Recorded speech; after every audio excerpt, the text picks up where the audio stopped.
Hello everybody, today we are going to learn the next part of our lesson World Heritage. मागच्या दोन लेक्चरमध्ये आपण बघितलं होतं की वर्ल्ड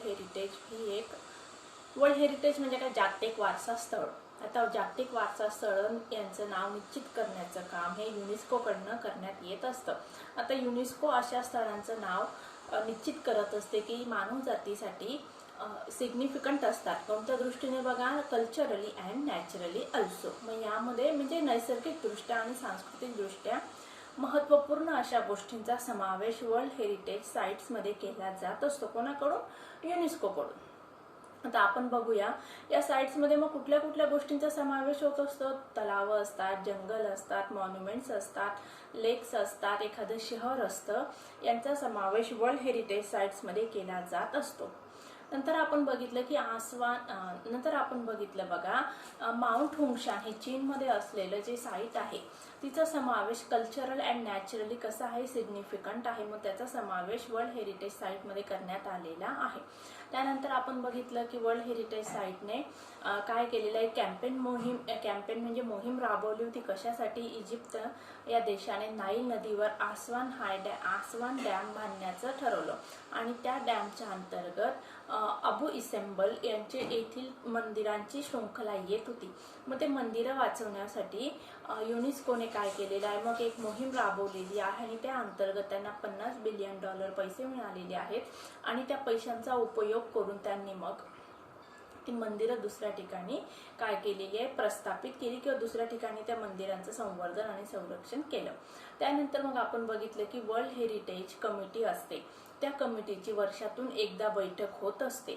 आता त्या कमिटीमध्ये 22 मेंबर्स असतात आपण बघितलेलं आहे आणि त्या मेंबर्सला काय केलं असतं, संपूर्ण जगातील वेगवेगळ्या झोनमध्ये त्यांची विभागणी करून दिलेली असते आणि मग त्या कमिटी मेंबर्सने काय करायचं असतं, संपूर्ण जगामध्ये कुठल्या कुठल्या साईट्स या इम्पॉर्टंट आहेत, natural as well as culturally significant अशा साईट शोधून काढायच्या असतात. मग आता या ठिकाणी या साईट शोधल्यानंतर प्रथम यादी म्हणजे 5 स्टेप्स असतात. त्या 5 स्टेप्समधून जर एखादी स्थळ गेलं तर त्याचा समावेश वर्ल्ड हेरिटेज साइट्समध्ये होत असतो. मग यामध्ये पहिली जी यादी तयार केली जात असते त्या यादीमध्ये मग आपल्या शहरातील किंवा आपल्या देशातील किंवा जिल्ह्यातील ठिकाणांचा समावेश झालेला आहे की नाही ते आपण बघायचं असतं.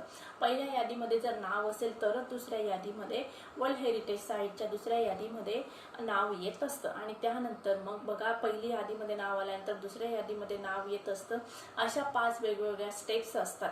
या 5 वेगवेगळ्या स्टेप्स मधून गेल्यानंतर परत त्यांनी 10 क्रायटेरिया सांगितलेले आहे. 10 क्रायटेरिया फॉलो केल्यानंतर एखाद्या स्थळाचा किंवा ठिकाणाचा या जागतिक वारसा स्थळामध्ये समावेश होत असतो.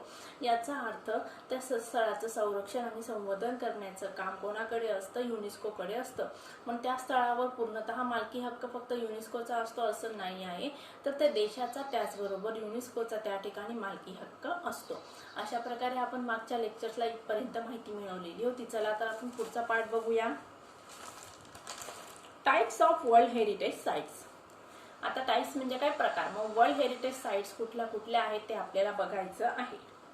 As of 2009 there are 890 world heritage sites that are located in 148 countries map. बघा काय सांगितलेलं आहे, 2009 मध्ये जे सर्वेक्षण करण्यात आलेलं आहे त्याच्यानुसार मग त्या ठिकाणी 890 काय आहेत, जागतिक वारसा स्थळ आहेत. किती वारसा स्थळ आहेत? 890. ह्या साइट्स आहेत त्या किती देशांमध्ये आहेत, मग ह्या 148 देशांमधून 890 अशा स्थळांचा जागतिक वारसा स्थळामध्ये समावेश करण्यात आलेला आहे. Of these sites, 689 of these sites are cultural and include places like Sydney Opera House. मग या 689 असे जे ठिकाणं आहेत किंवा स्थळं आहेत त्या साइट्स कशा आहेत बघा, कल्चरल म्हणजे सांस्कृतिक आणि त्याचबरोबर काय सांगितलंय बघा, मग त्यामध्ये कुठल्या गोष्टींचा समावेश होत असतो या ठिकाणी सांगितलंय, include the places like.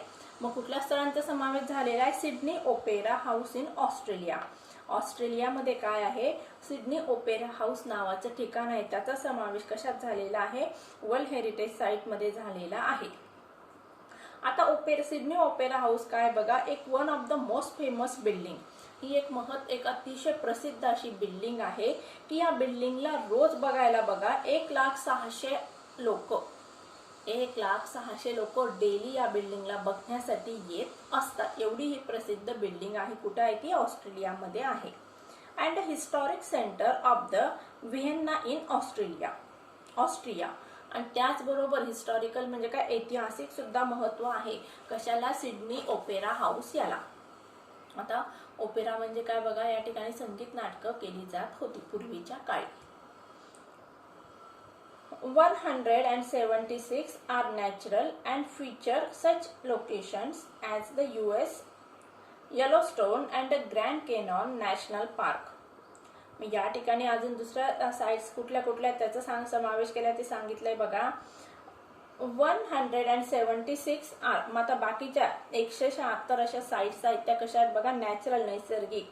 And feature such locations as the US मध्ये Yellowstone and grand Canon national park. Yellowstone आणि त्याचबरोबर ग्रँड कॅनॉन नॅशनल पार्क यांचा समावेश वर्ल्ड हेरिटेज साइट मध्ये करण्यात आलेला आहे. 20 of the World Heritage Sites are considered mix that is natural and cultural. आता 25 अशा साईट आहे की ज्या एकत्रीकरण आहे की कशाचं, नॅचरल म्हणजे नैसर्गिक आणि त्याचबरोबर सांस्कृतिक असं मिक्सचर या साइट्स मध्ये आहे. मग त्यामध्ये कुठल्या साइटचा समावेश होतो बघा, पेरूच Machu Picchu is one of these. Peru या देशामध्ये असलेलं मॅच्यू पिच्चू हे cultural as well as natural significant site. Italy has the highest number of the World Heritage Sites with the 44. आता इटाली या देशामध्ये किती 44 अशी स्थळं आहेत की ज्यांचा समावेश वर्ल्ड हेरिटेज साइट मध्ये करण्यात आलेला आहे. India has 36. आता भारतामध्ये किती साइट्स आहे बघा, मग वर्ल्ड हेरिटेज साइट्स मध्ये फक्त 36 अशा स्थळांचा समावेश वर्ल्ड हेरिटेज साइट मध्ये करण्यात आलेला आहे. आता त्या 36 अशा स्थळांमध्ये 28 हे सांस्कृतिक आहे, 7 नॅचरल आहे आणि एक कसं आहे, मिक्स आहे. मिक्स म्हणजे काय, natural as well as cultural. World heritage sites म्हणजे भारतामध्ये टोटल किती स्थळं आहेत, मग 36 अशी स्थळं आहेत की ज्यांचा जागतिक वारसा स्थळामध्ये समावेश करण्यात आलेला आहे. त्या 36 स्थळांमध्ये मग 28 हे कल्चरल म्हणजे सांस्कृतिक दृष्ट्या महत्वपूर्ण आहे, 7 स्थळ ही सांस्कृतिक आहे आणि एक कसं आहे, मिक्स कॉम्बिनेशन आहे. The World Heritage Committee has divided the world's countries into 5 geographic zones which include. आता वर्ल्ड हेरिटेज कमिटीने काय केलं बघा, त्यांच्या अभ्यासासाठी किंवा त्यांना संपूर्ण जगातून साइट्स निवडण्यासाठी संपूर्ण जगाचं त्यांनी भौगोलिक दृष्ट्या 5 विभागात विभाजन केलेलं आहे. बघा युनेस्कोने काय केलं, मग त्यांना जगातून संपूर्ण जगातून वर्ल्ड हेरिटेज साइट निवडणं सोपं जाण्यासाठी त्यांनी जगाची विभागणी 5 भौगोलिक दृष्ट्या 5 अशा भौगोलिक विभागामध्ये केली. कोणत्या कोणत्या बघा ते बघा. पहिला आहे आफ्रिका, दुसरा आहे अरब स्टेट्स, तिसरा आहे Asia Pacific including Australia and Oceania, चौथा आहे युरोप अँड नॉर्थ अमेरिका, पाचवा आहे लॅटिन अमेरिका अँड कॅरिबियन.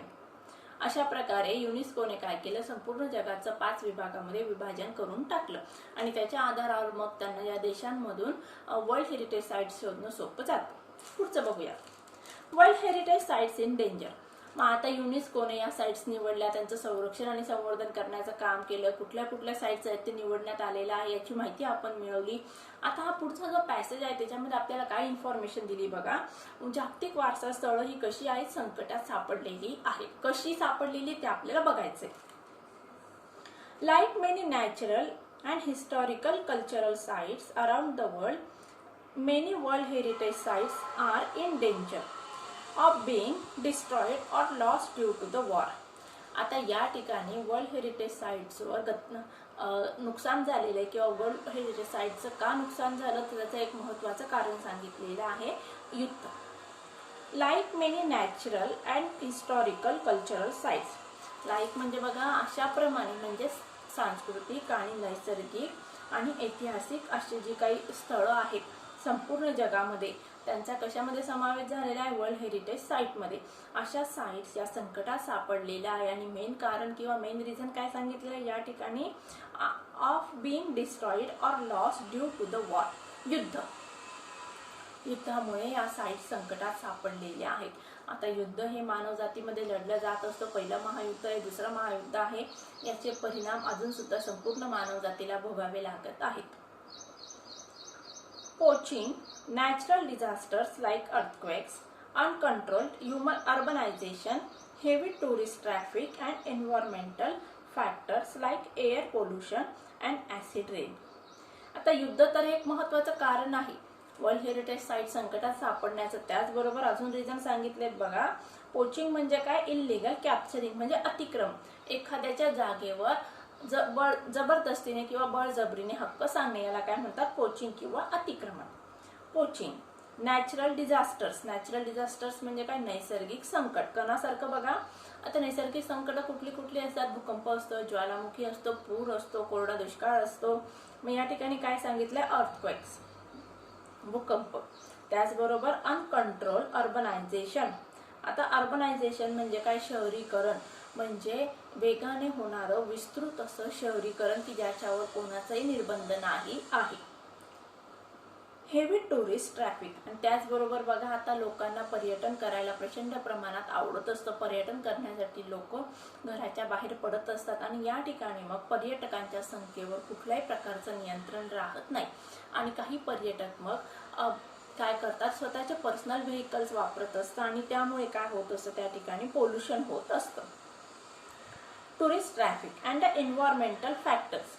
आणि त्याचबरोबर नैसर्गिक घटक कुठले कुठले सांगितलेत बघा. एअर पोल्युशन, हवेचं प्रदूषण, ऍसिड रेन.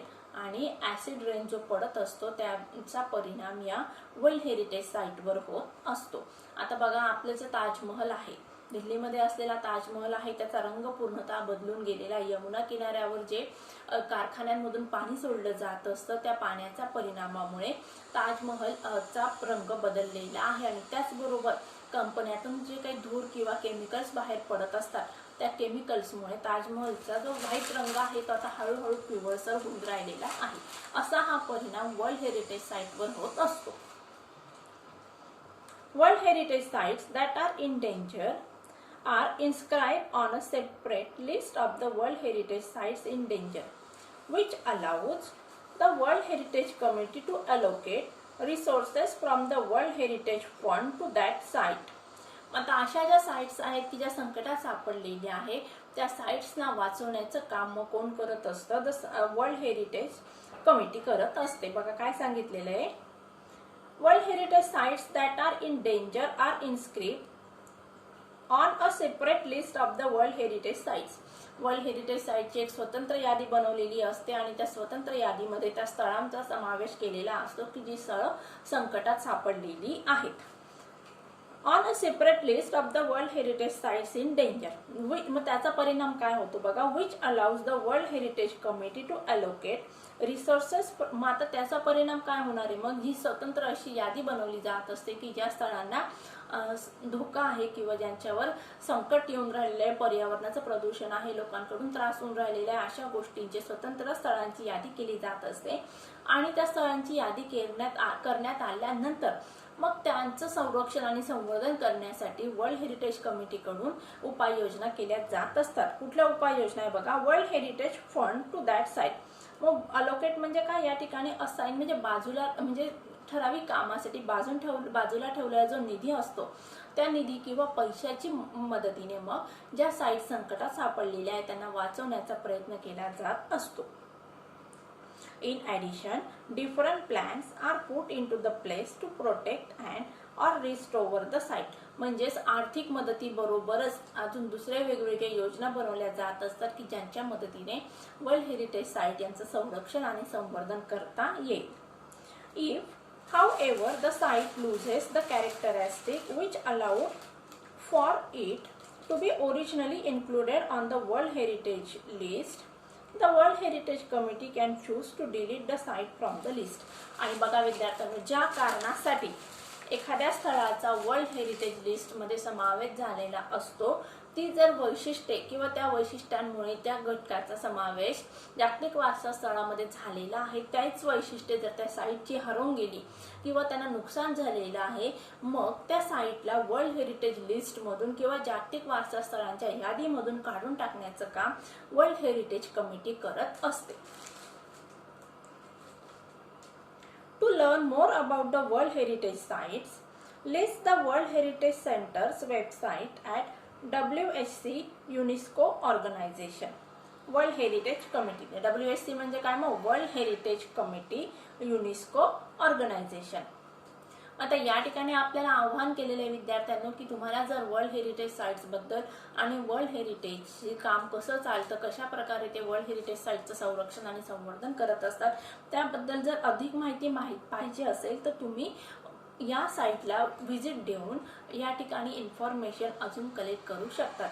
अशा प्रकारे विद्यार्थ्यांना आज आपण काय बघितलं, वर्ल्ड हेरिटेज साईट कशा संकटात सापडलेली आहे ते बघितलेलं आहे. या ठिकाणी आपल्याला शॉर्टमध्ये पण अतिशय व्यवस्थितरित्या जागतिक वारसा स्थळं कशी संकटात सापडलेली आहे त्याचे कारणे मीमांसा केलेली आहे. पहिलं कारण काय सांगितलेलं आहे, युद्धाचा सगळ्यात जास्त परिणाम धोका हा जागतिक वारसा स्थळांना होत आहे. त्याचबरोबर मग लोकांचं शहरीकरण होऊन राहिलेलं आहे, गावाकडून लोक शहरात येत आहेत आणि अनेक अशा गोष्टी आहेत, जंगल आहेत, मोठं जुने काही घरं आहेत ती काय पाडली जात आहे आणि त्याचा परिणाम मग वर्ल्ड हेरिटेज साईटवर होत आहे. त्याचबरोबर बघा जे लोक फिरायला जात असतात, पर्यटक असतात, त्या पर्यटकांची होणारी जास्तीची संख्या, त्याचबरोबर हवेचं होणारं प्रदूषण, कधी कधी भूकंप येत असतो आणि अशा गोष्टींचा परिणाम हा कशावर होऊन राहिलेला आहे, वर्ल्ड हेरिटेज साईटवर.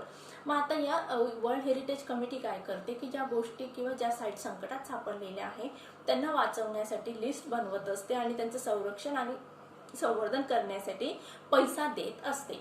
पण आता पुढे काय सांगितलंय बघा, एवढी सगळ्या गोष्टी करून पण जर त्या साईट वाचवल्या जात नसतील, म्हणजे ज्या कारणांसाठी ज्या साईट्सचा वर्ल्ड हेरिटेज लिस्टमध्ये समावेश केलेला आहे ती वैशिष्ट्ये जर ती साईट किंवा ते स्थळ गुणवैशिष्ट्ये हरवून बसलेलं असेल तर त्या ठिकाणांचा समावेश वर्ल्ड हेरिटेज साईटमधून कमी करण्यात येत असतो किंवा त्यांचं नाव काढून टाकण्यात येत असतं. अशा प्रकारे विद्यार्थ्यांना आज आपण वर्ल्ड हेरिटेज हा जो लेसन आहे तो पूर्णतः समजून घेतलेला आहे. मला असं वाटतं तुम्हाला सगळ्यांना हा लेसन समजलाच असेल. आता येणाऱ्या नेक्स्ट लेक्चरमध्ये आपल्याला इंग्लिश वर्कशॉप कंप्लीट करून घ्यायचं आहे. तोपर्यंत तुम्ही लेसन रीड करून ठेवा आणि जर काही प्रॉब्लेम असेल तर आपण नेक्स्ट लेक्चरमध्ये डिस्कस करूया. So friends, take care and good bye.